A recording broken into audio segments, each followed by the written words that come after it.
자, 다시 처음부터 한다. 자, 일단 생긴 순서가 어떻게 된다 했노?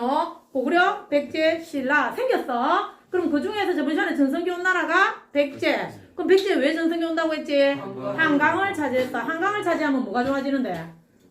일단 한강유역의 경제력을 확보하고 발달된 중국의 선진 문물을 빨리 받아들일 수 있다. 그거지. 그래서 특히 근초고항 같은 경우는 중국과 교류도 하고 위로 고구려를 치고 올라가. 그 고구려에서 누구였지? 백제의 침략을 받아서 원망을 들었던 왕? 원왕은 원망을 들었어. 그지?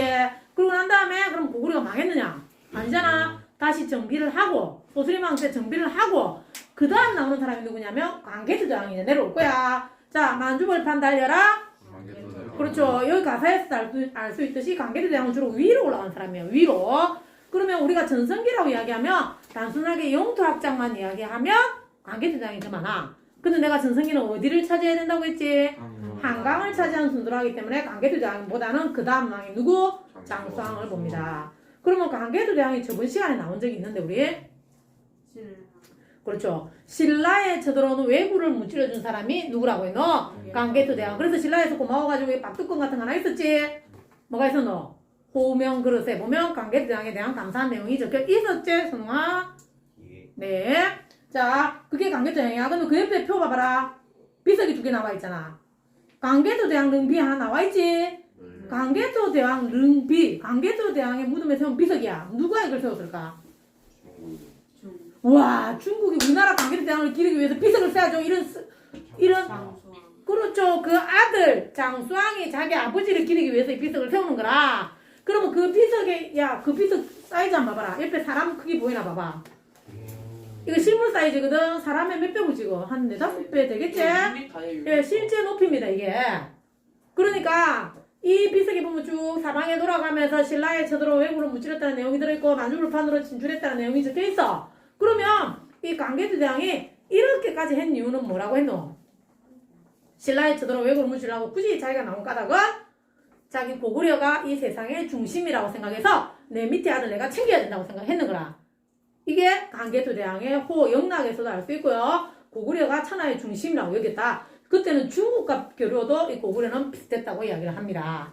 그럼 그 아들 누구? 장수왕이 실질적으로 아버지는 위로 올라갔고 장수왕은 그 아버지를 받아서 밑으로 내려가가지고 아버지가 여기가 한강이라고 하면 요 위에서 딱 끝나. 한강 이북에서 끝나. 그 밑으로 내려온 사람이 누구라고? 장수왕. 그래서 전성기를 누구를 친다고? 장수왕을 쳐야 되는 거죠. 그럼 장수왕은 자기가 이제 영토학장을 아버지처럼 나는 위로 많이 가지 않겠다. 밑으로 내려오겠다거든. 그거를 하기 위해서 뭘 하냐면 수도를 저 위에 국내성에서 평양성으로 옮깁니다. 자, 그러면 우리 보통 나라의 수도는 보통 어디에 나와야 되지? 보통 나라의 가운데 위치하잖아. 그럼 장수왕이 저 위에 있는 걸 밑으로 내리다. 이 말은 무슨 뜻이겠노? 나는 밑으로 더 내려가겠다는 이야기지. 그래서 장수왕의 남진 정책을 보여주는 것이 평양선 천도라고 이야기를 합니다. 됐나요? 여기까지요. 그리고 어디까지 내려왔냐면 그 옆에 충주 고구려비 봐봐라. 이게 실제로 충주에 가면 있습니다. 한강 하류 쪽이죠. 그게 지금 우리나라에 남아있는 유일한 고구려 비석이 이거야. 됐나? 그럼 이제 고구려 끝났고 그 다음 근데 지금 봐봐라. 위치상으로 보면 처음에 한강을 찾았던 사람이 누구라고 했노? 백제가 있었잖아. 근데 백제가 있었는데 이번에 고구려가 내려왔어. 그럼 백제는 어떻게 해야 되겠노? 내려가야지. 도망가야 돼. 내가 쫓겨가지고. 그럼 백제 수도가 원래 어디였냐고요? 한강 쪽에 이름이 뭐였냐면 위례성이었거든. 근데 거기서 뺏겼으니까 밑으로 내려와야 돼. 그래서 내려온 데가 어디냐면 웅진으로 내려와. 쫓겨서 내려옵니다. 자, 제대로 해서 내려왔겠나? 쫓겨서 내려오는데 준비가 안 됐겠지. 그래서 밑으로 내려오면서 나라가 위험해졌어. 자, 그러면 지금 이제 봐봐라. 여기 고구려가 밑으로 내려오고 여기 백제, 여기 누가 있어? 신라가 있고 여기 이제 가야가 아직 있겠지만 백제가 있고 고구려가 있어서 괜찮은데 이번에 고구려가 여기를 먹어버리면 신라도 위험해지겠지. 맞지? 그래서 신라랑 백제랑 둘이 손잡아. 그래서 라제 동맹인데 이게 앞에 오면 글자가 뭐가 된다고? 나제 동맹이 되는 거라. 그러면 나제 동맹이 체결된다는 이야기는 누가 1등이라는 이야기고? 고구려가 1등이기 때문에 백제랑 신라랑 손잡은 거죠. 그래서 손잡아서 뭐가 그랬냐면 동성왕은 신라 왕실과 결혼까지 합니다. 그 혼인 동맹을 해. 우린 같은 집안이야. 그리고 옆에 무령왕 봐봐라, 무령왕. 이 무령왕은 옆에 그 무덤이 좀 중요한데요. 이거 무덤이거든? 어디 하고 있나 짚어봐봐. 무덤. 무덤의 안에 뭘로 생겼노 이거지? 우리가 보통 생각하는 무덤과 좀 다르지 않나? 뭘로 만들어져 있노? 벽돌로 돼 있지. 그 요게 중국 스케일인 거라. 중국 남조의 영향. 아까 뭐라 했노? 발달된 선지 문물을 받아들여야지 이 나라가 되는 나라라고 했지. 그래서 이 무령왕은 중국 남조 스타일의 무덤을 받아들인 건 거라. 그리고 지방의 관리도 파견해보고 잘해보려고 했던 사람이야. 무령왕. 그게 어디냐면 위례성에서 그 다음 성 왔던 웅진 때 이야기야. 그런데 첫 번째 수도로 옮길 때는 백제가 쫓겨서 내려왔잖아. 그래서 이번에는 성왕은요 잘해보려고 자진해서 수도로 옮깁니다. 어디로? 사비로 옮깁니다. 여기가 오늘날 지명으로 하면 뭐냐면 부여야. 부여. 가본 사람. 그거 요즘은 수학여행 갈 때라든지 졸업여행 이럴 때 에버랜드 가기 전에 여기를 들었다 가잖아. 백제 문화지역. 아무도 안 가? 그랬구나. 자, 여기가 사비로 성왕이 수도를 옮겼습니다. 그리고 아까 둘이 손잡았잖아. 여기 한강 원래 누구 거였는데? 백제 거였는데 고구려한테 뺏겼지. 그래서 백제랑 신라랑 손잡아서 나대 동맹을 했거든. 그래가지고 둘이서 손잡을 때는 여기 우리 둘이 손잡고 고구려를 올려보내면 각자 자기 자리로 돌아가자 이라고 했단 말이야. 그래갖고 백제랑 신라랑 손잡았어. 그래서 고구려를 몰아 올렸어. 그럼 한강 이제 누가 해야 되겠노? 백제 줘야지. 그래서 백제가 한강을 차지해. 그런데 신라가 배신을 합니다. 한강을 백제로 물리치고 저가 차지해버려. 그러면 백제왕 입장에서는 기분 어떻겠노? 빡치죠. 썩나죠?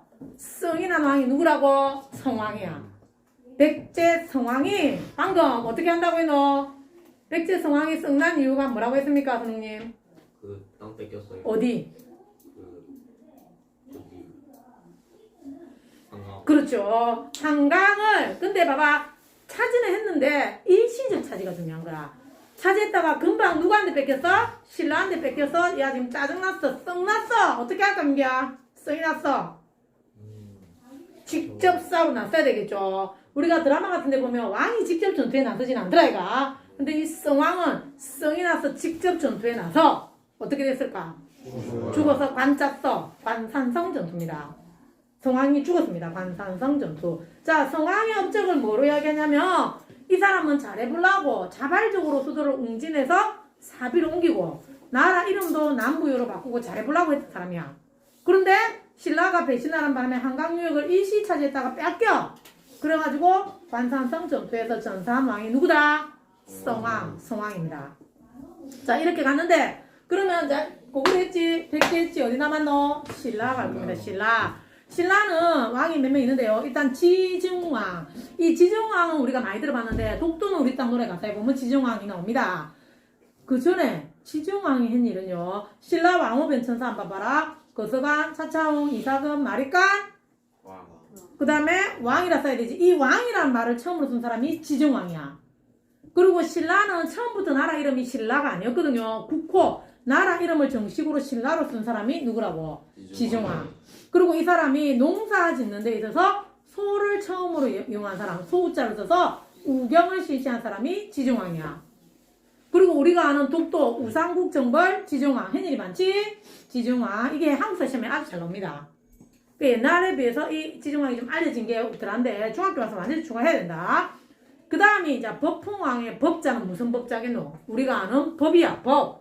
그래서 그때 법은 뭐라고? 율령, 반포, 법풍왕이야. 그리고 자 고구려 불교 수용 누구라고 했지? 소수리마.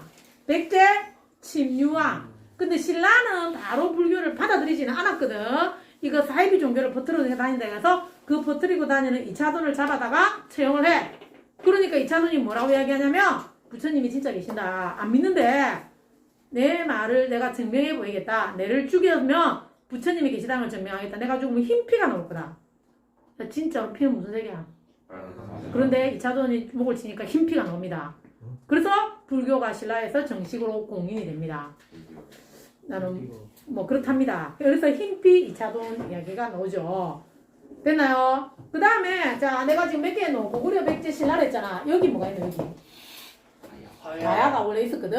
근데 첫 번째 저 위에 고구려 강개도형이 신라를 도와주면서 여기에 들어가다가 길목에 있는 금강가야를 툭 건드렸어. 그래서 금강가야가 힘이 좀 없어졌고, 그 다음에 누구냐면 저 위에 있는 대가야가 힘이 있거든요. 그런데 일단은 사람이 처음부터 뭐 하려면 뭐가 있어야 되겠노? 돈이 있어야지. 그래서 가야 6개 중에서 잘 나갔던 가야가 뭐냐면 첫 번째 가야가 금강가야야. 자, 우리 김씨 한자로 김의 김자, 금요일 할 때 그 금자 쓰지? 그거야. 금이나 김이나 같은 거야. 김의 쪽에 금강가야가 있었다고요. 금강가야. 돈이다. 근데 돈이 아무리 많아도 법을 지켜야 되겠지. 금강가야 법풍하는데 망합니다. 자, 선우 돈이 아무리 많아도 어떻게 된다? 법을 지켜야 된다. 그래서 금강가야 여성 누구한테 망한다? 법풍하는데 망한다. 신라에. 그러니까 가야가 결국은 신라왕한테 망해. 그리고 대가야는 신라 전성기왕인 진흥왕한테 망해. 이 진흥왕이 누구냐면 아까 백제왕을 썩나게 만들었던 한강을 차지했던 왕 누구? 진흥왕이야. 진흥왕. 됐나요? 그 진흥왕이 대가야를 먹어. 그리고 아까 성왕이 가지고 있던 한강을 다시 찾아온 사람이 진흥왕이야. 그러면 생각해봐라. 이 이후로 나라는 이제 누가 통일을 하게 되지? 그래서 나라 이름이 뭐가 될 거야? 통일신라가 될까, 아이가? 그러면 신라가 삼국 통일을 하게 되는데, 신라가 삼국 통일을 하게 된 것은 신라가 뭘 좀 잘해서 그래. 뭐 외교도 물론 잘했어. 야, 사람이 생각해봐라. 나제 동맹에다가 깨뿌리고 나중에 나당연합에다가 깨뿌리고 이러면 참 얍삽한 사람이라서 그런 사람하고는 친구하면 안 돼. 맞지? 근데 나라는 외교를 잘한 거지, 이 사람은. 그러면 이 진흥왕이요, 이게 삼국 통일을 할 수 있었던 기반이 어디서 나오냐면 애들을 잘 키운 거죠. 그 애들 키웠던 교육기관이 뭐냐면 하랑도야, 하랑도. 하랑도는 청소년 수련기관이라 보면 돼. 그러니까 애들을 교육시키고 군대를 만들고 학문탐구하고 하는 데가 뭐라고? 하랑도. 그래서 옛날에 TV에 화랑하는 거 본 사람? B 나오는 거 안 봤어? 그랬구나. 뭐 우리는 TV 안 보고 맨날 책만 보는구나. 유튜브도 안 보고 책도 안 보고 영화도 안 보고 맞지? 맞아요. 그렇구나. 공부만 잘하는 우리는 야 진짜 그렇구나. 이 화랑도는요 우리가 초등학교 때 내가 아람단 같은 거 해봤어? 아람단의 주 내용이 뭐 하는 거냐면 방학 때 되면 꼭 캐리비안 베이나 에버랜드 갑니다. 그 원래 아람단의 취지는 뭐냐면 산천 수련하는 거거든. 산천을 찾아다니면서 심신 수련하는 건데 그게 화랑도에서 출발한 거야 보면 되는 거라. 청소년 수련 기관이 화랑도야. 그거를 만든 사람이 누구라고? 진흥왕이야. 진흥왕. 그러면 생각해봐봐. 이제 삼국 중에서 고구려 백제 신라 중에서 신라가 제일 늦었던 이유가 뭐라고 했어? 요게 기퉁에 있어갖고 요렇게 와서 중국 가려면 힘들었다 이가 그지? 근데 이번에 이제 어떻게 되노? 신라가 여기 한강을 찾았잖아. 그럼 여기서 이렇게 바로 나가면 되네. 그래서 중국과 직접 교류가 가능해졌고 그 다음에 여기 한강은 원래 농사가 잘 되니까 경제력 확보했지. 그 다음에 또 하나 이 신라가 똑똑한 게 뭐냐면요. 봐봐라. 고구려가 내려오자 백제랑 신라랑 손잡아서 고구려를 몰아냈지. 맞잖아. 근데 신라 입장에 생각해봐라. 저가 여기를 찾아보고 백제랑 고구려랑 붙어있으면 또 백제랑 고구려랑 연합해서 신라를 칠 수도 있잖아. 지가 해봤잖아 그렇게. 그러면 지도 당할 수 있다는 생각을 했겠지. 그러면서 자기가 이 가운데를 차지해버려. 그러면 고구려와 백제는 어떻게 돼버리노? 차단이 됐지. 고구려와 백제와 연결을 차단할 수 있었던 게 신라가 한강을 차지하면서 생기면서 이제는 삼국의 주도권을 누가 차지한다? 신라가 차지하게 되는 건거라. 그러면서 이 신라가 나중에 삼국 통일을 하게 됩니다. 됐나? 그럼 지금 우리가 세 개를 해서 삼국 그 밑에 아까 하나 있는 나라가 뭐라고 했노? 가야. 가야는 원래 6개가 있는데 그 중에 6개를 우리가 다 할 필요는 없고요. 시작과 끝을 알면 돼. 시작. 선우 사람이 처음에 잘 나가려면 뭐가 있어야 된다고? 돈이 뭐다? 금강가야. 금강가야. 그래서 처음에는 금강가야가 잘 나갔다. 현영아 돈이 아무리 많아도 법을 지켜야 된다. 누구? 법풍하는데 망합니다. 그 다음에 나중에 잘 나갔던 가야는 대가야. 이 대가야는 누구한테 망한다? 신라 진흥왕한테. 그러면 결국은 가야가 누구한테 다 망한 거고? 신라한테 먹히는 게 가야입니다. 그러면 우리가 고구려 백제 신라가 있고 이랬는데 가야가 위치적으로 보면 봐봐라. 농사도 잘 되는 땅이고 대외 교류도 쉽고 철도 많이 나고 좋잖아? 근데 이런 가야가 삼국에 끼지 못했던 이유는 뭐냐면 아까 뭐라 했노? 6명이 다 똑같다고 했잖아. 누구 하나 짱이 없는 거라. 하나로 힘을 모으지를 못했고 그러니까 정치적으로 미성숙했고 그 옆에 있는 백제와 신라의 긴기 갖고 크게 할 바를 못했다는 거죠. 그래서 가야는 그 앞에 있는 연맹왕국에서 끝나고 중앙집권 국가로 가지는 못하게 되는 거지. 오케이? 여기까지. 자, 너무 어려워서 나는 못 알아듣겠다. 손 들어라 그러면 한 명 들 거지. 들지 말고. 됐나요? 그러면 그 다음 참 하나가 빠진 게 있다. 저 위에 그림 봐봐라. 단양 측성비, 신라 측성비 봐봐. 아까 고구려가 한강을 내려와서 세운 비석이 뭐라고 했노? 충주 고구려 있었지. 야, 동물들은 자기 땅을 차지하면 영역 표시를 하기 위해서 뭘 하지? 오줌을 쌉니다. 그렇죠. 오줌 싸거나 응가를 해. 그런데 삼국때는요, 영토 확정을 하면 그 자리다가 비석을 세워. 그래서 만주 지역으로 올라간 강계도 대왕릉비 있었지. 밑으로 내려오는 고구려의 충주 고구려비 있었지. 신라는 진흥왕이 단양적 성비와 국경선을 따라서 순수비를 세웁니다. 그래서 여기 나오는 비석들은 다 영토 확장과 관련된 비석인 거라. 오케이. 자, 요까지 하고.